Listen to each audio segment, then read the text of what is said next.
दरवेळेस धान्य पोत्यामध्ये भरताना वैतागता, कामाचा कंटाळा येतो, तर त्यावर सोल्युशन तुम्हाला मिळणार आहे आजच्या व्हिडिओमध्ये. नमस्कार मंडळी, तर मी आहे मधुमती. तर तुमचं स्वागत आहे आजच्या माझ्या ब्लॉगमध्ये. तर आजच्या आपल्या ब्लॉगची सिरीज चालू आहे district level exhibition in Palghar. तर आजच्या या व्हिडिओमध्ये आपण बघणार आहोत की गोरेगाव ITIच्या विद्यार्थ्यांनी कुठला नवीन इनोव्हेटिव्ह प्रोजेक्ट केलेला आहे. तर असेच नवीन नवीन व्हिडिओ बघण्यासाठी चॅनलला सबस्क्राईब करा, लाईक करा आणि शेअर करा.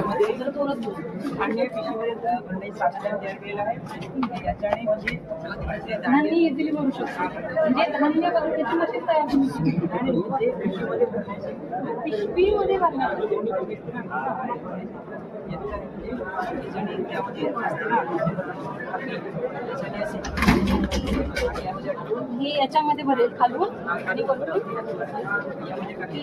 बाबा मला उचल आणि धान्य भरायची मशीन जेव्हा आपल्याकडे धान्य असते इथे ते धान्य ते काय करते फिलअप करते खाली असलेलं दाखवते. मग हे धान्य ऑटोमॅटिकली इथे दोन्हीमध्ये जाईल. ही इझी प्रोसेस आहे. कमी लागते. बियाणे पेरण्याची असेल ना यामध्ये तेव्हा त्यासाठी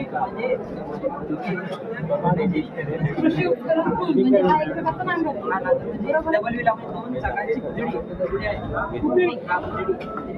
फिरवायची माती आहे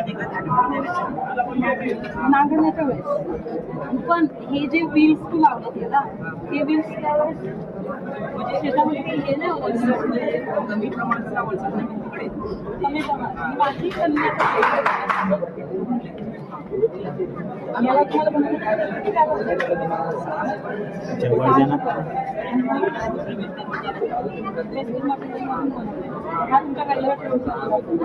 मॅडम साऊंड ऍड करतो. मॅम हे वायरलेस पॉवर ट्रान्सफर सिस्टम आहे. म्हणजे वायर जोडल्याशिवाय आपण पॉवर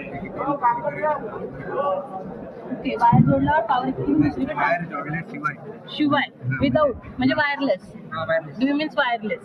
ओके वायर न जोडता पॉवर ट्रान्सफर होते दुसरीकडे म्हणजे लाईट ब्लिंक होते ना होतं ना वायर जोडलेले से बोल ना, आवाज नाही आ रहा. आपण एक प्रकारची सक्सेसची सीडी आहे आपल्या याच्यात पण मिळवली. तशीच फक्त यांचा मॉडेल थोडा वेगळा आहे युनिक आहे. आणि खाली स्टेअर यूज केला आणि हा स्टेअर वर यूज केला. इथे पण एक वेगळ्या